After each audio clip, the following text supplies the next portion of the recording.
Welcome to PolyCast, a Civilization podcast focused on game strategy. DanQ, Makahlua, TheMeInTeam, QNL, with guest co-host Imran Siddiqui.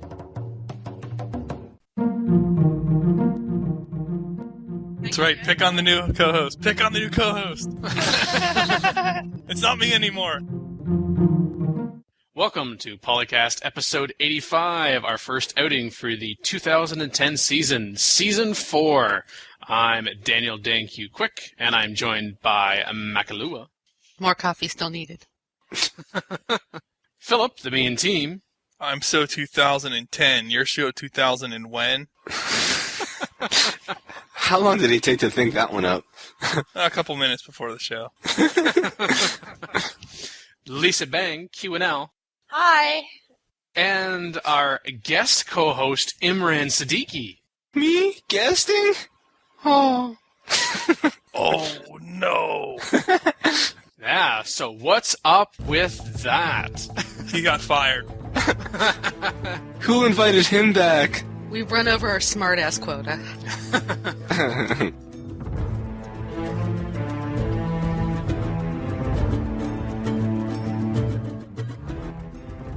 In the news, every new beginning comes from some other beginning's end. Imran Siddiqui leaving the PolyCast regular panel, and Lisa Bang joining it. In Forum Talk today, we discussed whether the AI actually cares whether it wins or not, or does it actually just want to stop you. And then we discussed the different strategies and algorithms you can use to maximize trade routes. Then we talked about defensive versus offensive military. And lastly, AI reference charts, specifically the one created by Atronox. In Research Lab, we discussed yet another potential solution to stacks of doom!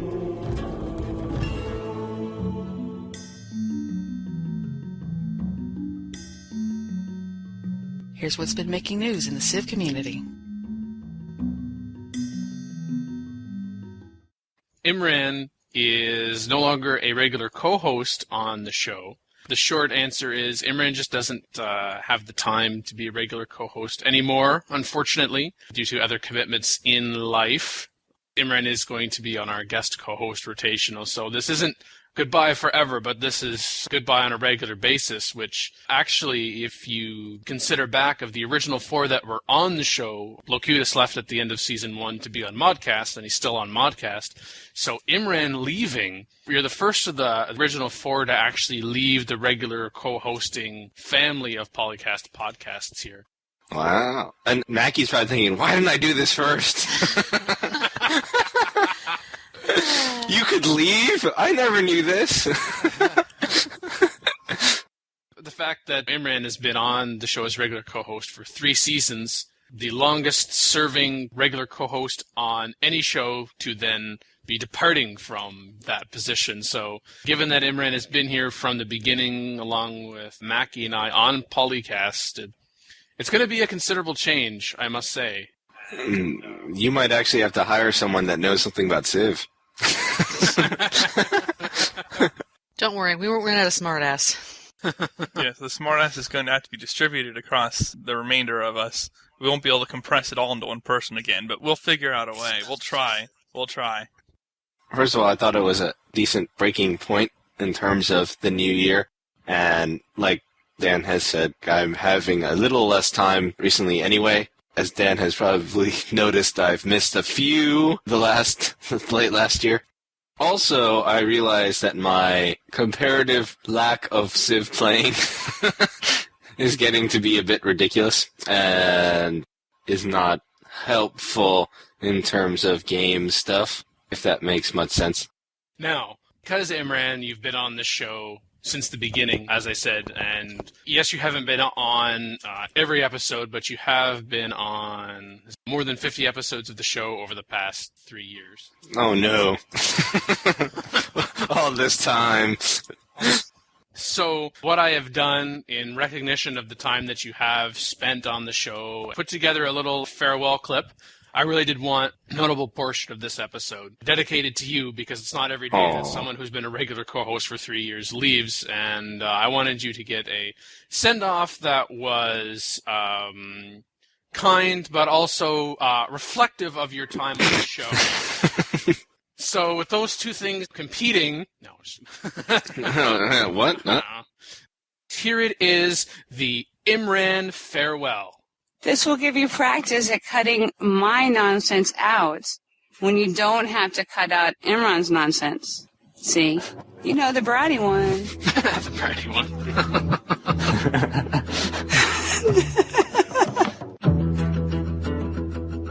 Imran Siddiqui. PolyCast regular co-host, seasons 1 to 3, 2006 to 2009. Does this make it into bloopers or just gets cut? Both. Oh, it all gets cut. I think the majority of Dan's editing is just Imran. Yeah, that's probably right. Well, it was before I joined. Now it might I'm getting... That's what she said. What? This is a family-friendly show. Too late. Ay. Yeah. Oops. Hold on. Don't put mute on. We want to hear your phone call. And if you're a woman playing Civ... No. Whatever you're about to suggest, no. Send in more. Oh, well, okay, that's all right. There's other suggestions. Please play in your underwear. No. Now, children. Calm down. I'll turn this podcast around, I swear. You're really making a good first impression here, Imran. It's our new guest co-host. I do this with everyone. I did listen to a couple of the PolyCasts before, so I know this is par for the course. It's okay. Oh, okay. I've been parred. That's what I was going to say. Oh no, Imran and I should not be on the same wavelength. Oh no. We're sharing a brain. No. I think all four of us have started sharing a brain at some point. I actually told someone yesterday, one of my friends, well, she was saying, like, tomorrow, get some lunch. I was like, I have something I have to do in the morning. And then I explained to her that I do this. And she was like, oh, that sounds cool. And I'm like, oh, my gosh. I know what Civilization is. I was like, Marry her. Oh, I'm not going to marry her. There was the one time where I had to leave, and I fortunately forgot to put my microphone on mute. So here's the debut clip. He's not gone. Yeah. Imran hasn't hung up yet. What's going on? Whoa. Oh. Hey, that sounded like he had the cell phone back on vibrate or something. I wonder if he just left but didn't hang up the call.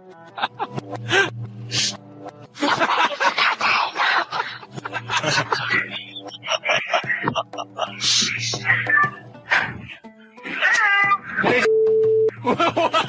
How you going? Hello. How you going? So we're thinking dinner at 7 and then we're going to the movie. Okay, what movie would you like to see? 7 maybe.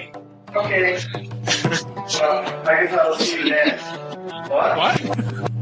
Changing the life of Imran. Excuse me? No, I said 7 and I guess I'll see you there. Yeah. So, at 7? Alright, it's a plan. Alright. And then afterwards we'll eat. Or afterwards we'll watch the movie. Alright, I guess we're gonna go to the movie later.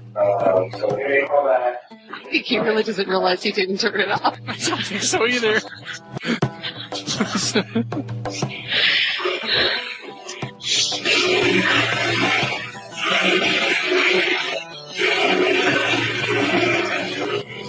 The toilet?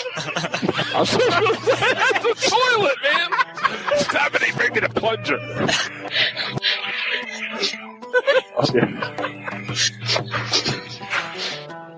Oh, that sounds like the Imran show is over. It was just getting good. I think he's gone now. Yeah, I was going to say, it's very quiet. I think Imran has left the building. Waiting to be reinvited. Back in, back in.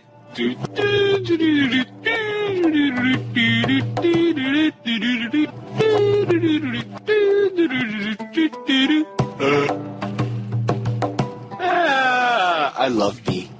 What?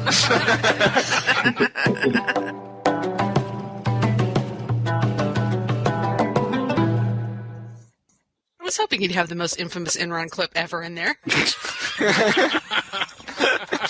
I've only heard about that one. That's the first time that even Mackie had heard that since it was actually recorded. So that was from episode 16. So, I've been sitting on this clip for 2.5 years.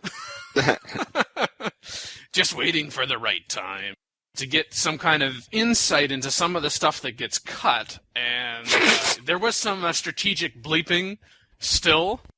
Yeah, so you finally got to hear the infamous clip. We've mentioned that in past on the show. We've alluded to it, but we've never actually played that before. I wonder what movie I was seeing that day. Once again, thank you, Imran, for your 3 seasons as a regular co-host. Coming back from time to time. And if anybody out there has not listened to all the episodes Imran has been on, since this is the start of a new season anyway, this is a good time to catch up on your PolyCast, go back through the archives. Is there anything that you're going to remember most from your time as a regular co-host on the show? Most. There's so many things. I think probably the most thing that most comes to mind is the interplay between you and Mackie.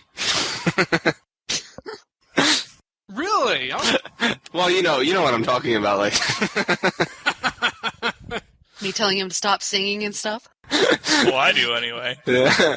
Or something more basic than that, which is like the obvious flirting. Is that that one? And the singing. And I really enjoyed the period where we had you, me, Mackie, and Annalie. That was fun. What are you trying to say here, Imran? Who are you again? Well, I know it's only like the 3rd time we've been on the show together, but still. Oh, yeah, and some of those episodes when Annalie and Alexander were on this program together and they were sharing a computer. Those were amusing. Oh, yes, and various technical difficulties, such as, I forget who it was, but someone was using a laptop that made this ungodly noise. I remember. Does Mackie remember? I know exactly who you're talking about. Trip? Yes, John Schaefer. That's right. So, John, if you're still listening to the show, I hope you've gotten a microphone that's separate from your built-in laptop mic. Built-in laptop mic, apparently right next to the fan. And, of course, episode 50. With Sid Meier, yes. I would say that what I'm going to remember the most is all of the innuendo that I had to bleep, or more likely completely from the show. Even before That's What She Said, there were That's What She Said moments before you actually started using that expression. I also remember, and some people have said this as well, even the interplay between you and I, perhaps earlier on in the show, when you were able to be around more often. Including the 2 episodes that just you and I did ourselves, because that was kind of funny.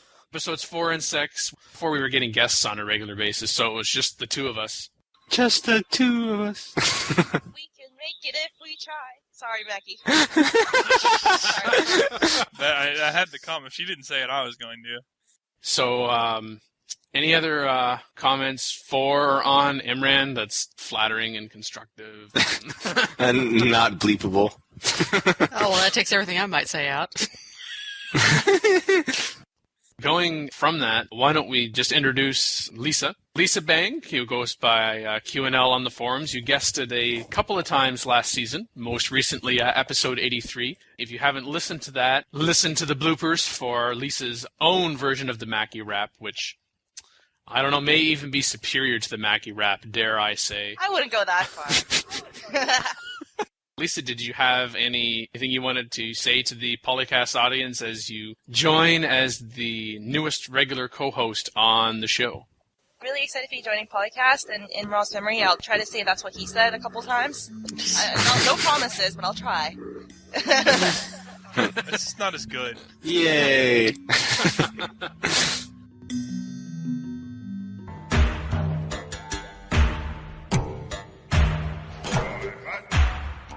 This is Forum Talk, where we investigate hot Civ issues in the forums.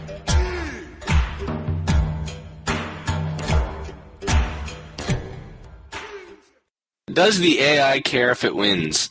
Zero Sum, he's asking, does the AI, it only cared if he won, not if they won. Basically, they would sacrifice any attempts at actually winning in order to crush him. Yeah, no, the AI does not care. The AI is just coded to throw some dice, and when it gets the result, it makes the decision based on the thrown dice. And that's even true for, like, resolutions of the Apostolic Palace and the UN. The AI could win UN, but it won't win UN unless it just rolls the dice randomly to call that resolution. But also, it'll happily take a voluntary vassal that's going for culture. If you have enough Diplo with it, it'll just leave you alone while you go culture or space. It really doesn't recognize upcoming victory conditions very well and prevent them, not for the human or for other AIs. I think you can really see this, how much the AI really does not care. If you go into the victory conditions and start disabling some. Yeah, I don't think it plays differently based on that. In fact, if you play Always Peace, it still spams military. Maybe it thinks it helps keep the Always Peace by spamming military units so that, if you tried, you would lose. I think the only conclusion you can really come to is the AI is pretty stupid, but I think we already kind of knew that. I think we would all like it if the AI did care if it won. However, we wanted to measure that. Of course, I say that, and I'm sure I'm making all the programmers out there just shake their fists at me. It would be nice, certainly if it would take at least into account victory condition point. But, hey, you don't even need to care if you win if you're still having fun. It does roleplay extensively. AIs just wanna have fun. Oh, AI. Oh, what? Do robots dream of electric sheep?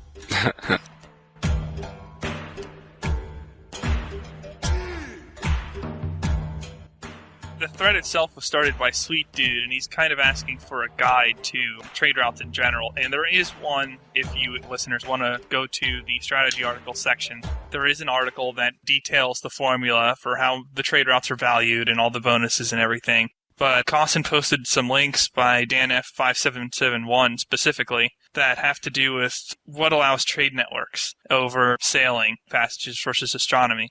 The way it works is if there's coast, you can get trade network or trade route across any of the coast. But if there's an ocean tile, you only get access to that with sailing if it has your cultural borders in it. So you can actually have some situations where you can get trade routes with the target, and the target can't get trade routes back with you if you open borders, and that's very advantageous. And that also translates to if you have astronomy, and then you get their trade routes, but they don't get yours. If you meet an AI who has astronomy, you might not want to open borders with it right away. But these are to be distinguished from trade networks in that you don't need open borders to have a trade network. You just need the same potential for a trade route, essentially. Yeah, another thing you have to remember is that when you're at war, all your trade routes are canceled with the target. So it's not a good idea to just declare war for the heck of it, especially if they're really close to you and those are the only trade routes you have. Or let's say you decide that you want to declare war on Civilization A, but you need a resource from Civilization B for some of your units, but to get that network in Civilization B, you had to go through Civilization A. So if you're now at war with Civilization A, then you lose not only that trade with Civilization A, but also Civilization B. I'm not sure if that's true. No? I always assumed it would cut trade routes too, but I'm not 100% sure on that. Somebody posted an exception to that or something, and I don't know if it was disproved or not. Oh, okay, so there might be an exception to that. Well, I guess there could be an exception to everything. That's a very limited situation anyway. Well, yeah, once people have astronomy, they just go around. Another thing is multipliers for trading. There's certain things you can build that will give you more trade routes and other things that you can build that will give you more trade route income. Harbors and custom houses and... Temple of Artemis, it's a wonder. Comes with polytheism. It also multiplies trade route income. Oh yeah. And Great Lighthouse... 2 more trade routes per coastal city. It's actually an extremely powerful wonder on maps where you have intercontinental or foreign trade. It's basically worth more than a town per city right away. Like a fully stacked town that's grown from a cottage in terms of the commerce. And you get it pretty much right when you settle a city. It's incredible. A lot of maps, the Great Lighthouse, because of its access to extra trade routes, is stronger than even like pyramids, for example. Just depending. And also Carthaginian Kothon will add an extra trade route as well. And by the way, if you're looking at your Civ screen and you think, why don't I have any foreign trade routes, just be sure to check your Civic screen and check you don't have mercantilism or anything like that, because that's definitely a mistake I've made. You can get foreign trade with vassals if you're in Merc. So that is an incentive to take some vassals. If you're running some crazy conquest with mercantilism and representation or something, you can take advantage of your vassals for trade routes. Oh, even if you have mercantilism and they have mercantilism too, your vassal? Yeah, I'm pretty sure you still get the trade. I don't think they would, but you do. Neither of you would have trade with other civs. That could be worth it, especially if you're fairly large, because you're denying trade routes to the AIs from you as well. And if you're fairly large, that could be close to as significant as you yourself losing them, especially because you get specialists and they get nothing from you then. Although it rarely trumps the extra trade route or state property, but in some cases it could. Especially if, like, for example, you want to open borders with them, but they have astronomy and you don't, then you could open borders and run mercantilism and they wouldn't get any benefits, and you can get the Diplo benefit from opening borders. But if they have astronomy and you don't, you shouldn't really open borders with them. I'm just being paranoid. No, you should. There's no reason not to. You want to build up the Diplo relations, and the AI doesn't really do a whole lot of intelligent strategic attacking based on its sight of your land. And to my knowledge, it doesn't even drop units onto your land to scout using galleons. Like, it only runs its initial exploring units through your territory if you open borders. And even then, its use of that is very minimal. It generally just picks a target city that's closest to it and goes for it if it decides to attack you. And it doesn't really ever land specifically to pillage oil or something. I mean, it might missile your oil down or something if it's near your coast and it's got missile cruisers. But even then, it's not really using your map strategically at all. So there's really no disincentive with the AI. Now, with humans might be another matter.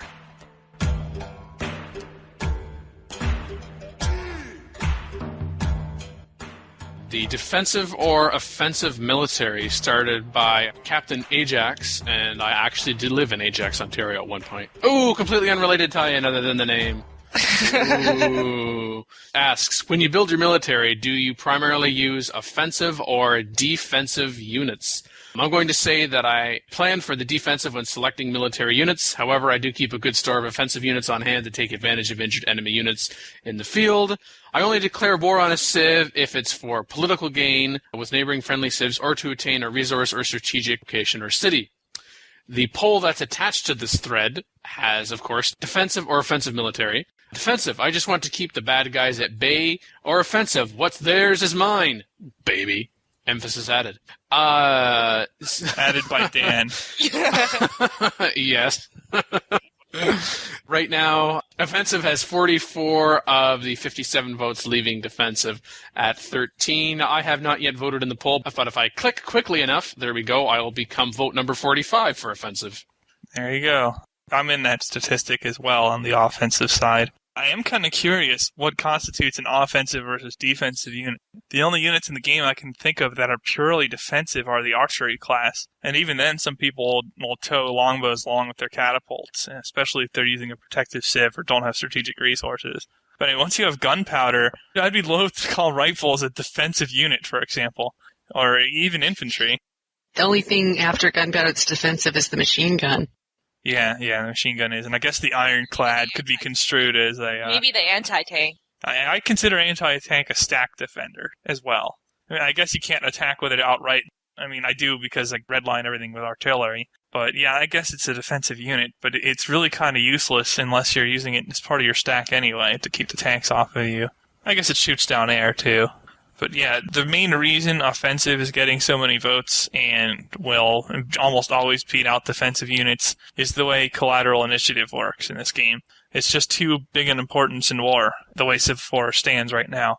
Pretty much anything dies to mass collateral. So catapults or cannons or trebuchets or artillery, that kind of stuff, or even air support, will damage everything down sufficiently that you can kill it easily.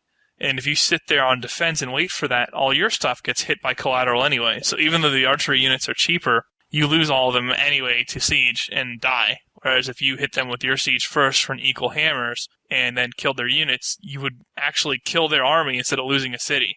Just thinking more and more about it, I think on PolyCast 83, we discussed how siege units were overpowered, and I didn't actually really agree with Kamikaze at that point, but I'm starting to agree more with him that they really are overpowered. And I can't believe I'm saying this, but it really is just too easy to beat them this way. I was even thinking also offensive or defensive, perhaps as described. It was already touched upon by fellas. How do you describe post-gunpowder? What is a defensive and an offensive unit? So the definition is also leading people to think more offensive than defensive. But I would also say that even some earlier units other than post-gunpowder, they could also have a defensive or an offensive capability. And I'll go with siege units. Almost always I will use them offensively, but every once in a while, having them on a defensive purpose, like rather than, say, taking them in to take cities with City Raider, for example, if you had them on Bombard, not only it's what type of unit, but it also depends on your situation. Maybe the people who are voting defensive are more of the builders in terms of going for victory conditions, say, culture or space or time. I had to shudder at that. I couldn't quite, say that without that. Diplo is the best peaceful victory condition, in my opinion. Oh, yes, or Diplo. Perhaps they're thinking more the defensive line anyway. I mean, yes, you use both. You need both in your army as far as I'm concerned. But in terms of, as you said, do you primarily use offensive or defensive units? I mean, if you use defensive units for offense, then can't you just consider them offense anyway? That is what Phil talked about. Yeah. Some of your units you wouldn't want to use as defensive units, like, say, some of your mounted units, which receive no defensive bonuses. You want to use them as offense, but in using them in offense, you are actually defending. It's definitely some shades of gray here.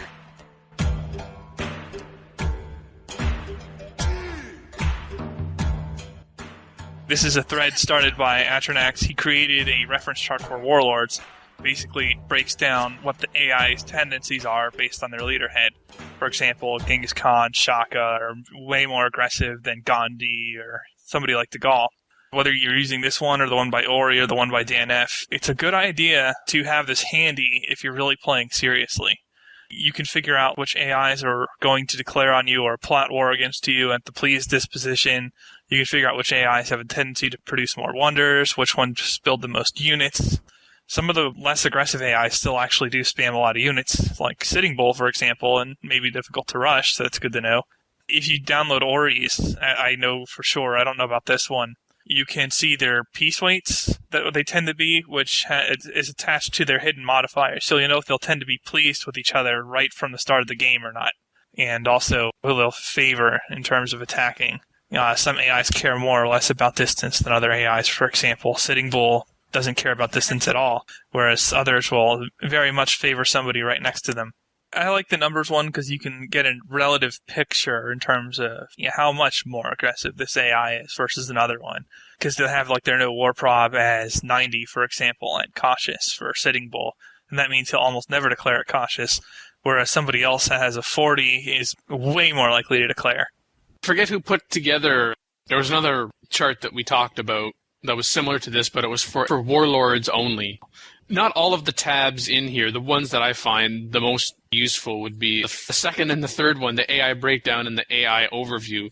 Not only for instance, providing the numerical values of ranges for personality, wonders, peace, military, aggression, espionage, courage, and raising, but also the layout and the color coding. So at a quick glance, you can see who is more likely or less likely to do something, being more visually easier to look at than the one that we referenced last year. But the fact that this one has also been updated for Beyond the Sword, although I don't know if it's 319 or not. Let's see, this was last updated July 4th, 2009. Oh, well, I would assume so, because that came out in June. Even though they are Excel files, and I myself prefer using my web browser, there are internal links to things, such as if you're on Home, which is the first sheet, and if you click on, say, AI Breakdown, in the upper left-hand corner there's a link to go back to H, which is Home, and that's described. You're given that in the instructions. You're told that that's what you can click on to return to this page. You're told that the links in the tables will not work if you change the sorting. And there's even internal links within the sheet, like if you click on, under AI Breakdown, click on espionage, the level of espionage employed by the AI, then it'll jump down farther on that spreadsheet to where espionage appears. I would be nice then to have a link to then just go right back to the top of the page.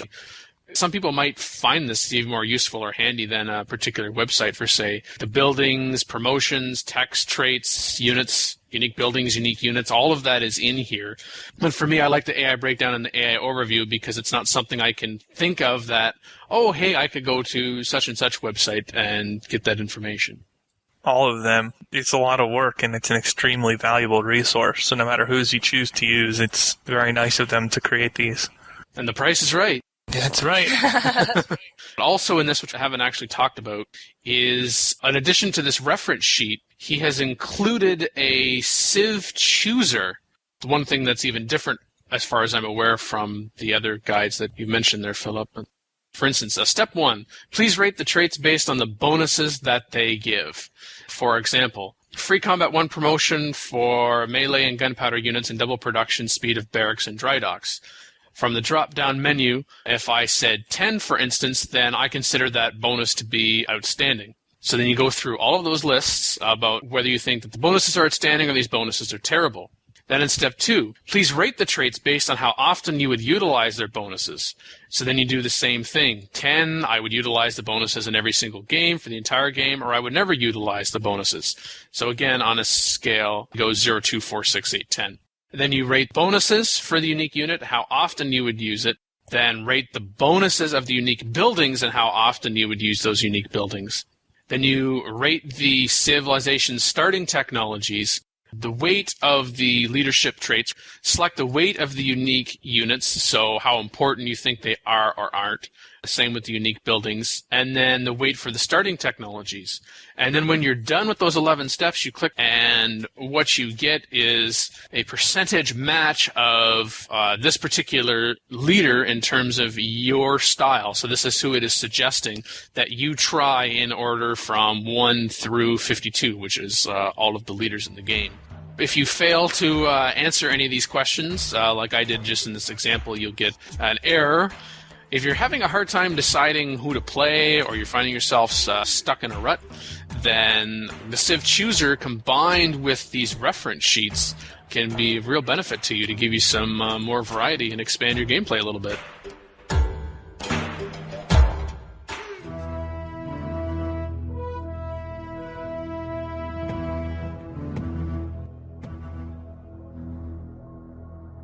Come on into the research lab where we explore concepts that are not in Civ yet, but maybe in the future.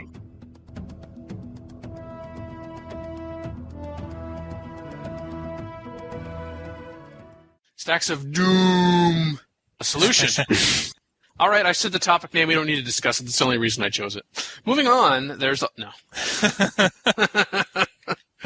So who would like to introduce this topic? 10% for every unit above 3. What the hell? There's your introduction. No, this thread is by Hans Lemerson. I hope I'm reading that correctly. I think so. The gist of the thread is he's saying that the Stack of Doom is such a predominant thing in Civilization that it's incentive to get rid of that. That's been around for a long time. This particular idea is suggesting a percentage strength penalty, I'm assuming. He just says negative 10%. I'm assuming that's to its base strength in Civ 4 for every unit above 3. And then he goes on to say that stacks are possible, but now you have some disincentive for making absolutely huge stacks. Oh, and then there's a threshold, apparently, for a stacking penalty. Now, this has some interesting gameplay implications, and like any other suggestion, in my opinion, its effects on other aspects of gameplay would have to be considered very carefully. For example, just coming to mind immediately is if you have a stack, then anything over a certain number is extremely vulnerable to flanking. So your siege would go from very powerful to almost useless on the offensive because you'd only have small stacks of units, and you wouldn't be able to make a balanced stack anymore and still have sufficient numbers of siege. So you just get flanked like crazy if you had like a 30-unit stack because nothing, including your pikes, would be able to defend against like horse archers or knights. Your siege would just die in droves. Whereas if you split your stack up, then if you had spears or whatever to stop the horse archers, then axes would just murder them instead, and the siege wouldn't defend.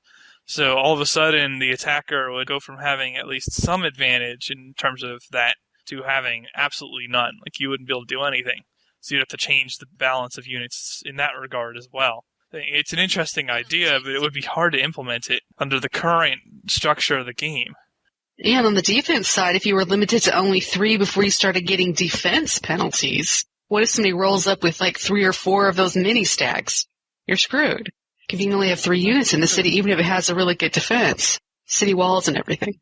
That's true. Attacking initiative would be even larger than it is, I guess, currently. Yeah. It makes me wonder if it's 10%, as was already said, to the base attack, say, of the attacker, and then on the defensive side, say, minus 10% defensive, and then we can get into the whole offensive-defensive unit discussion again, no thanks. But anyway. Want to make offensive units even stronger? I think this is designed, as I said, to get around the stack of doom, but then I'm thinking, man, I'm going to have all of these mini stacks so I don't have this 10% penalty. But actually, I'm starting to think maybe at some point I just want to have that many more units in my stack of doom so that 10%, especially if it's just from the base, it's going to be of an impact, but I would rather take the 10% penalty with this large stack for every unit rather than having to manage all of these little 3 or less unit stacks. Yeah, that's true. The micromanagement would be a big issue as well. I've had some games on higher levels where I controlled over 300 units, and it just would not be fun to move 100 mini-stacks individually or whatever. For turn would be absolutely devastating in terms of gameplay. In terms of how historically accurate it is, I was thinking, wouldn't it be more accurate to have like a bunch of little stacks attacking a city? Because that's more what it's like. You don't have like 200,000 soldiers in one little plot of land. Well, you do because of what one plot of land represents in Civ. That's quite a number of miles in each direction. This is the same type of tile that an entire city can fit into. Yeah, but they always complain about it being crowded, so... Yeah, but that's the civilian population. These aren't organized military ranks, or maybe they wouldn't complain so much. But no, one tile on Civ, I forget, it's quite a number of miles by miles, and pretty much any army that's ever existed could fit into one, to my knowledge. At the same time, having the mini-stack kind of camp out in front of a city, then people would probably pillage more, too. Also, lower in this thread, I think people started saying that instead of a hard cap, we should just have an exponential maintenance sort of cap, which I actually agree with. Because I feel like once you get enough units, really that 10% just doesn't matter anymore. It's like, well, just build 3 more units, Yeah, kind of what I was saying, but if it was exponential, yeah. Now you're kind of addressing that point. Well, how weak would you make them? Like, if you had a 100-unit stack, would everything be taken down to 1 strength or 0 strength or what? They'll just lose every time, no matter what? It feels a little out of place if you go that far. Probably not taking more than half. But even there, you would have things like rifles beating infantry immediately, or like knights absolutely wrecking rifles, just destroying them like nothing. Well, they can if you don't use them right. So it's like it makes your role more like that of a general rather than, I don't know, a UPS man sending units. Attacking would be so close to impossible with culture borders and everything else, because the attacker would get to decide, and the defender would always have the choice of attacking you first. And you would either be forced to split your stacks into stacks that really couldn't defend against a variety of unit attack types, or you'd be forced to take a global penalty on your stack for sending in a big stack. And it would just be frustrating, even with a tech lead and a numerical advantage, to have absolutely no hope against the defender just because he built 20 knights or something and gave them pinch. Because they wouldn't need shock because your pikes would be 3 strength. Later in the thread, Hands does say that a city will be able to support more units without a penalty than open plains. And he says, sure, defense will be harder when you can't cram a stack of death into your city, but isn't a city with 5 units in it pretty well defended? If you're worried about an impending attack against a city with 5 fortified defenders, you have other problems besides an incremental penalty applied to large numbers of units all sharing the same tile. See, that's where he's mistaken. The defense would not be harder. It would be nightmarishly easier. You don't defend by sitting in the city. You defend by wrecking the stack right when it gets near it. That's where it would be impossible on the attacker. Sure, you have a strength disadvantage while you're sitting in your city, but when you attack, you don't. So all that collateral gets done, if you even need collateral with everything at negative 50% health, and then you just attack and just kill all their units. Or they send in things 3 at a time, and you can just block them. Go back to the unit funneling of old. Could you imagine what this would do to the AI if it sent in stacks of 3 at a time? You just park your own 3 units on a hill and force it onto the flatlands, and then... attack it 1 unit at a time, killing all its units, hundreds of units, 5 of yours lost at tech parity. I mean, it'd be funny, but I don't know if it's good for gameplay. King Flevens talks about a hard cap, each tile having a holding capacity for 12, and then cities size 8 to 15 can hold 15 units, and then cities size 15 can have a holding capacity of 20 units. But Moss Cavard says, I believe a much simpler way to resolve the problem is to reintroduce the zone of control system. The zone of control is which we have discussed on PolyCast before.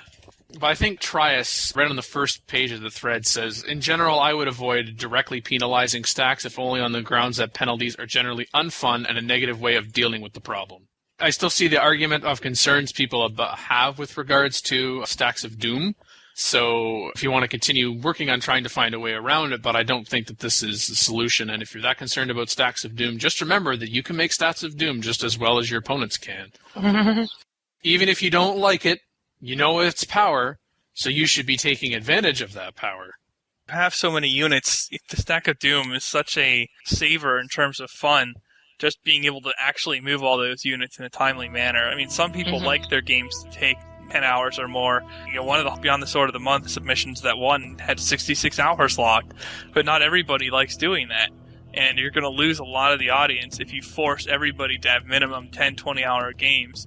And that's if they're playing as fast as me. Otherwise, it'll be like 50 because they have to move hundreds of units just to have a chance on the highest difficulties. Call in today. In North America, the number is 301-637-7659. That's 301-637-POLY. In Europe, 44121-288-7659. That's 44121-288-POLY. You can Skype us at the PolyCast or email us at thepolycast@gmail.com. The only thing worse than being talked about is not being talked about. For more information on PolyCast, our sibling shows Modcast and Revcast, or about PolyCast in general, log on to the series' official website at thepolycast.net.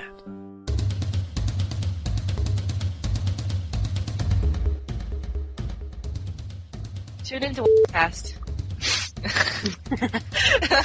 After PolyCast.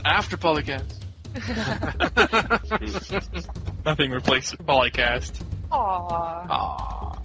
We don't know how he's comparing that to, though. I mean, if nothing replaces PolyCast, is this in the context of... I think he's talking about it in the Sinead O'Connor style. I played the 5th. Nothing compares to PolyCast. I think it's only fitting that, Imran, you do the closing to this episode. All right. You've been listening to episode 85 of PolyCast. I am Imran Siddiqui, and I will be leading us out with a few of people I sometimes call friends, but only when they're here, including Daniel Quick. So long, farewell. I mixed a couple of songs there, but, you get the idea. Makahlua. Vidas and goodbye. Well, that's how it goes. Yep. Also with TheMeInTeam. Your defensive military is offensive. And Lisa. Auf Wiedersehen. And me again. Goodbye. But I shall be back at some point. Maybe. That's what he said. To the 3 people listening to this out there, which does not include me, because I don't know the last time I listened to one of these. Thanks for listening for these past 3 years. I hope you got some minor enjoyment out of something I've said, even though it probably wasn't anything relevant to Civ at all. Farewell, and I shall return as a guest in the future. Imran, I hold you fully responsible for bringing extra estrogen on the show. Now we're going to have to put up with that's what he said. I don't know about this. I'm happy to not be outnumbered anymore.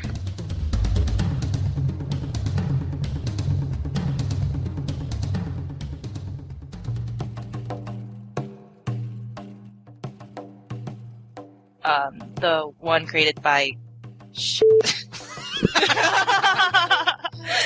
Nice. This one came straight out the end, baby. Oh, dear. Wait a second. Maggie just said she dropped, but that was like 4 years. 4 years. 4 minutes. 4 years ago. 4 years ago. 4 years ago. Yeah, oh yeah. Yeah, she definitely dropped, but I think it was more like 3 years ago than... 4 years. 4 more years of PolyCast. Woo! What? Well, cheers. Record date January 2nd, 2010. Civilization IV, Warlords, and Beyond the Sword sound clips. Copyright Take-Two Interactive. Copyright Civilized Communication at civcom.net.